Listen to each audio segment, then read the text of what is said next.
Así fue el histórico cruce entre Agustín Laje y Tenenbaum en vivo. A ver, Agustín Laje, por ahí quizá algunos de ustedes lo conocen y algunos no. En todo caso, para los que no lo conocen, lo presento con algo de extensión.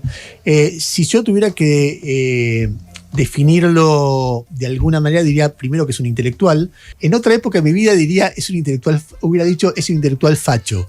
Así que lo saludamos, Agustín. Buen día. Ernesto Tenenbaum te saluda. ¿Cómo te va? ¿Qué tal, Ernesto? Muy buenos días, gracias por la comunicación. Y por semejante introducción, claro. ¿Fue bastante precisa o no? Sí, así es. Inclusive lo del intelectual facho. Bueno, facho hoy es un significante tan vacío que es imposible de, digamos, entender qué significa, ¿no? Entonces yo iría más bien por la categoría nueva derecha, más que extrema derecha, porque la extrema derecha todavía tiene un tufillo nacional socialista en el imaginario colectivo, y yo estoy demasiado lejos de esas posturas. A ver, te lo digo de otra manera. Para mí la derecha habitual, qué sé yo, si uno mira Brasil, centro izquierda es Lula, centro derecha es Cardoso, extrema derecha es Bolsonaro. Si uno mira la política norteamericana, bueno, extrema derecha es Trump, porque es algo, o la política chilena, Kast, un tipo de derecha era Piñera, de extrema derecha es Kast. Y así te podría recorrer el mundo, y cuando yo te escucho hablar, te escucho a vos y a Milei también, te escucho más identificado con estos sectores que yo defino como extrema derecha que con la derecha tradicional.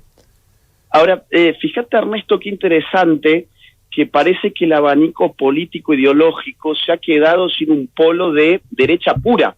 Es decir, desde la centro derecha pasamos a la extrema derecha. No hay derecha, porque si pasamos de Cardoso, de que está en la centro derecha, según vos mismo lo has dicho, a Bolsonaro, que está en la extrema derecha, eso significa que no hay derecha. O, por ejemplo, si pasamos de Macri, centro derecha en Argentina, a Milei, que sería extrema derecha, pues entonces es que no hay derecha.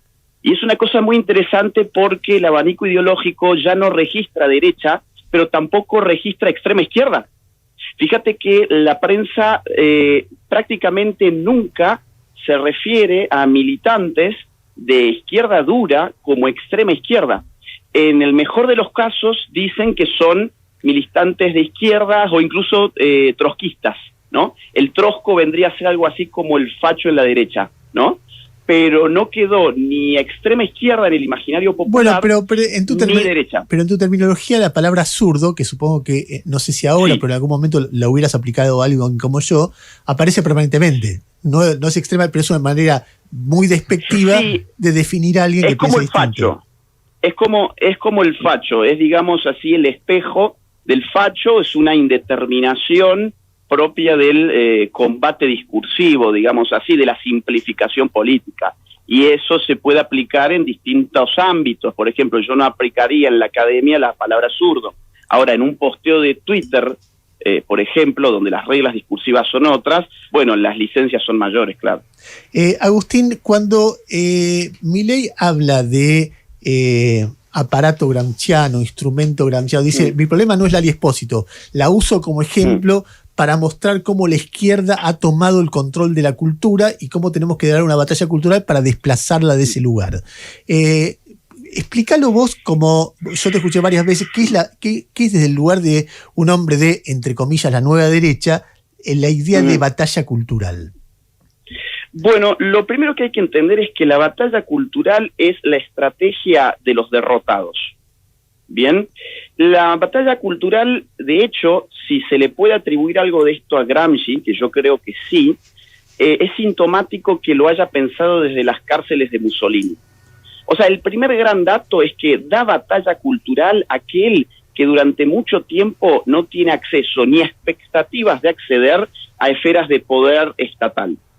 Con lo cual empieza a comprender que en la sociedad hay estructuras invisibles de poder, no el poder visible que es el poder político del Estado, sino estructuras que están diseminadas culturalmente, que están refrenando la posibilidad de que determinadas ideas accedan al poder. Por eso Gramsci, que tenía muchísimas expectativas de que la fórmula leninista hiciera pie en Occidente y que generara efectos políticos similares a lo de los rusos, después se va a dar contra la pared porque termina llegando Mussolini al poder y no los comunistas. Bien, entonces, ¿qué es lo que plantea Gramsci? Gramsci dice, miren, el Estado es hegemonía acorazada con coerción.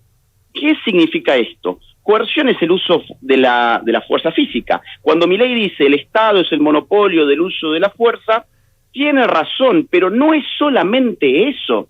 El Estado también depende de todo un sistema productor de consensos culturales, del cual depende para no ser simplemente el uso bruto de la fuerza física. ¿Dónde se produce la cultura? Bueno, Gramsci ya lo empieza a ver desde las cárceles de Mussolini. Dice, se produce desde las escuelas, desde las universidades, desde la prensa, y aquí hay una gente que es fundamental, que son los intelectuales para Gramsci.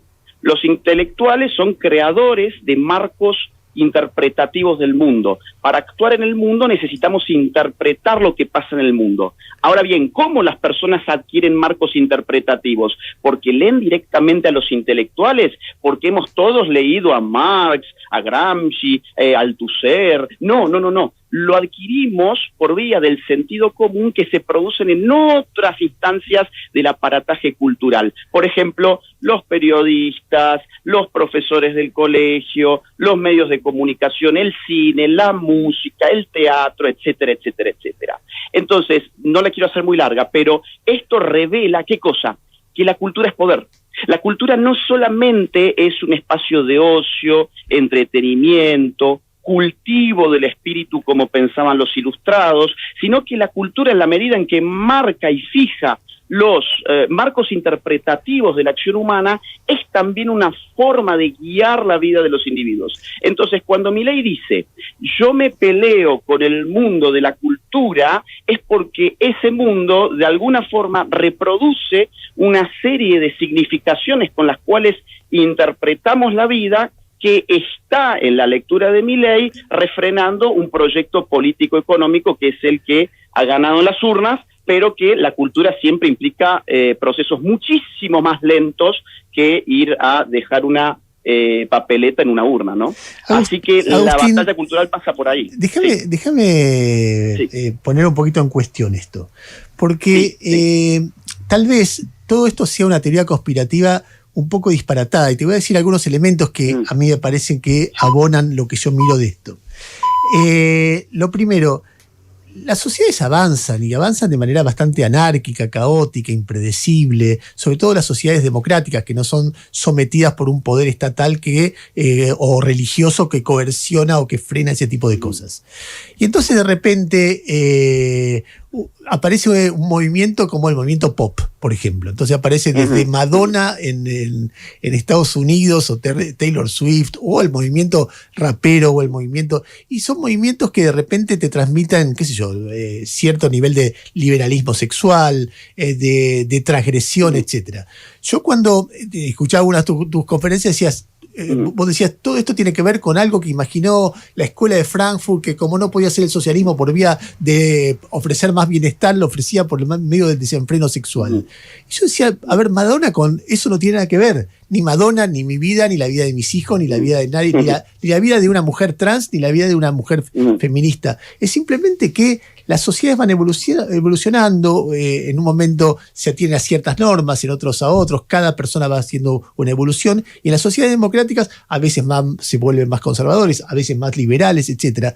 Y vos lo adjudicás, o lo adjudican todos, a una idea de un grupo de gente de izquierda que de esa manera pretenden que el socialismo se encarame en el poder. Y yo creo que hay una construcción ahí medio como fantasiosa respecto de cómo funcionan las cosas en una sociedad. Mira, efectivamente sería un absurdo pensar que esto tiene un único factor causal. Es decir, pensar que porque la gente de la Escuela de Frankfurt, o por quien yo te mencioné recién, Gramsci, determinaron la importancia de la variable cultural para la política, pues entonces la cultura ha quedado totalmente sometida a esos grupos, sería un absurdo y no tendría ni siquiera sentido que estuviésemos hablando de esto, porque ya hubiesen ganado para siempre. Lo que yo te diría es que evidentemente en una sociedad democrática hay una indeterminación cultural, o sea, hay posibilidades de guiar en uno u otro sentido la cultura, pero no por eso no hay relaciones de poder en el campo cultural. Ahora, Pongo un perdóneme, ejemplo, claro, Laje. el capo, sí. ¿Cómo le va? Gustavo Sí. Gravia lo saluda. Hola, Gustavo. Hola, mucho gusto. Usted habla, bueno, Sí. digamos, sobre todo la idea de Gramsci, que es una idea de otra época. Si usted lo trae hoy acá, Ujú. al día de hoy, en donde la información está absolutamente fragmentada, ¿no? Y donde esa batalla cultural parece estar mucho más presente en lo que son las redes sociales que en los medios tradicionales. En esa pelea, ¿vale todo? ¿Vale mentir? ¿Vale crear fake news? ¿Vale crear una orientación de sentido para ganar la batalla cultural, aun cuando la verdad quede de lado? Bueno, a ver, vamos por partes. Gramsci hoy tendría mucho más relevancia de lo que la tuvo en su momento, y creo que si él viera el estado de la cultura actual con las posibilidades virtualmente infinitas de intervenir en las discusiones culturales, diría no me equivoqué. Es decir, por más que el autor efectivamente sea viejo, tenga ya prácticamente un siglo, no por eso hay que quitarle el mérito de haber visto que la cultura era importante. Hasta tal punto es importante la cultura, y ya voy al punto, pero fíjense las campañas electorales, por ejemplo, de Estados Unidos. Miren la campaña de Joe Biden de hace ya casi 4 años. Era el elenco de Hollywood y el mundo del pop subido a los escenarios políticos por doquier. Es decir, hasta tal punto son importantes. No, yo eso no se lo los discuto. agentes de la Querías, cultura. yo eso Sí, no se lo estaba ahora, discutiendo. Pero tal vez No, lo sé que no, pero lo comento por lo que antes había dicho Ernesto. Es decir, evidentemente esto no se reduce simplemente a que alguien haya dicho, che, la cultura importa, sino es que realmente la cultura importa. Bien. Y realmente importa, y los políticos en campaña lo saben. Ahora bien, lo que usted dice sobre las fake news son, digamos así, el estiércol de las redes sociales, pero no por ello vamos a creer que las fake news han nacido con las redes sociales. Las fake news han nacido con los medios masivos de comunicación en general. Lo que pasa es que antes de las redes sociales, aquellos que monopolizaban las fake news pasaban por la universidad, se formaban como periodistas, salían con un título, se los contrataba ya fuera por el Estado o por una empresa, y se ponían a producir información dentro de la cual había información verdadera y había información falsa. ¿Usted cree que es equiparable lo que sucede en las redes sociales a lo que sucedía, no sé, en los medios gráficos tradicionales o en los medios audiovisuales tradicionales en su momento? Mire, yo creo que es más democrático lo que pasa en las redes sociales, sin justificar la mentira, que evidentemente es un gran problema, un problema tan grande que ha dado lugar a un nuevo nombre para esta era. Se le llama la era de la posverdad. ¿Por qué? Porque nadie puede estar seguro de si algo es verdad o no por la cantidad de fake news que hay, pero sin embargo no podemos quitar que digamos así, las fake news son el precio de la democratización de la comunicación social. ¿Bien? La democratización es un precio alto, de la comunicación ¿no? social. Le soy sincero, es un precio alto. Porque a veces cuando uno habla de los temas, le soy sincero, cuando uno habla de los temas que uno trabaja y conoce perfectamente, y habla con amigos o con conocidos que se alimentan no por lo que uno investiga y publica, sino por las redes sociales, los mira como diciendo, ¿dónde leíste eso? Si no tiene nada que ver con lo que pasó. Entonces, me parece que es un precio absolutamente alto que se está pagando. Pero bueno, puede ser una interpretación. No. Es cierto, es un precio alto, pero es un precio que se puede morigerar. Y no precisamente con censura en las redes sociales, sino con educación cívica. Acá lo que realmente falta, a mi juicio, para poder abordar bien este problema de la fake news, es buena educación en los colegios. Digo, quien usa fake news está cometiendo un hecho que es inmoral. También los periodistas cuando en un medio tradicional los usan, también es inmoral. Y uno tiene siempre la decisión de qué usa, qué no. En este caso, uno tiene un presidente que 2x3 usa fake news. Pero espera, Jairo te quería preguntar algo. ¿Qué tal, Laje? Buen día, Jairo Stacha lo saluda, ¿cómo le va? Le pregunto, la nueva derecha o este espacio que usted representa, ¿tiene de por sí que ser agresiva / violenta? Le pregunto desde lo discursivo. A mí me viene hace poco un vivo suyo donde ante un hecho de intervención de la policía se conoció cuando usted dice cada balazo bien puesto en cada zurdo ha sido para todos nosotros un momento de regocijo, cada imagen de cada zurdo lloriqueando por el gas pimienta en su cara ha sido para nosotros un momento muy placentero de ver. ¿La nueva derecha tiene que tener ese componente? Bueno, a ver, cuando lo ha tenido, ha suscitado ciertos éxitos en representar sentimientos que no son representados de otra manera en otros espacios.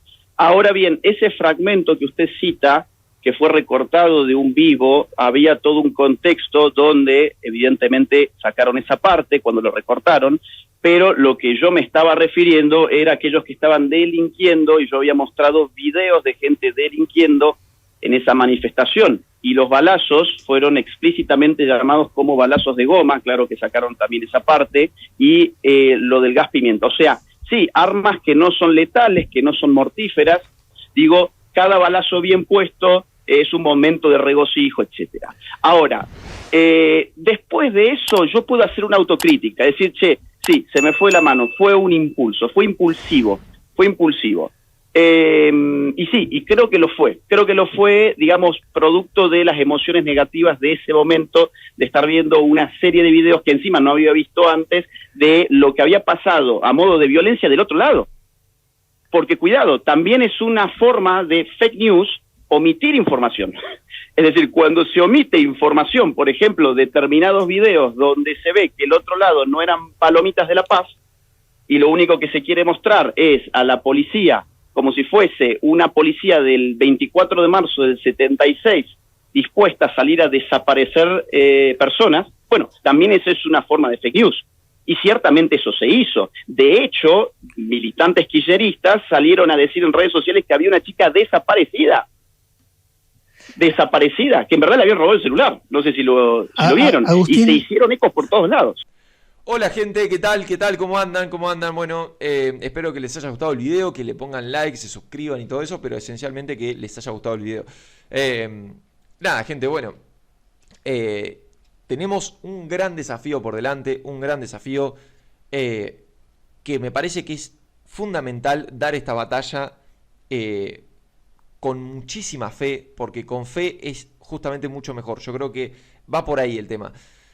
¿A qué me refiero? Cuando, esto lo dice mucho Suchovicki, cuando uno es la profecía autocumplida, cuando uno cree que, por ejemplo, hay mucha gente diciendo, no, el país no levanta más, esto es una recesión, esto estamos re mal, no sé qué, esa gente no se va a abrir un emprendimiento, no se va a poner un local de ropa, esa gente, porque es obvio que está pensando que va a estar todo mal, que va a estallar, que va a volar todo por el aire, entonces no se pone un local de ropa. ¿Y qué va a pasar con esa persona? Bueno, empieza a entrar en un bucle, ¿no? La profecía autocumplida de no salir adelante en su vida, ¿verdad? Pero aquel que sí tuvo fe, por eso hablo de fe, no de una fe que hay que creer y la ley de atracción, no desde ese lado, sino de verdad, de estar convencido de que esto va a cambiar y vamos a salir de todo lo malo que nos dejaron.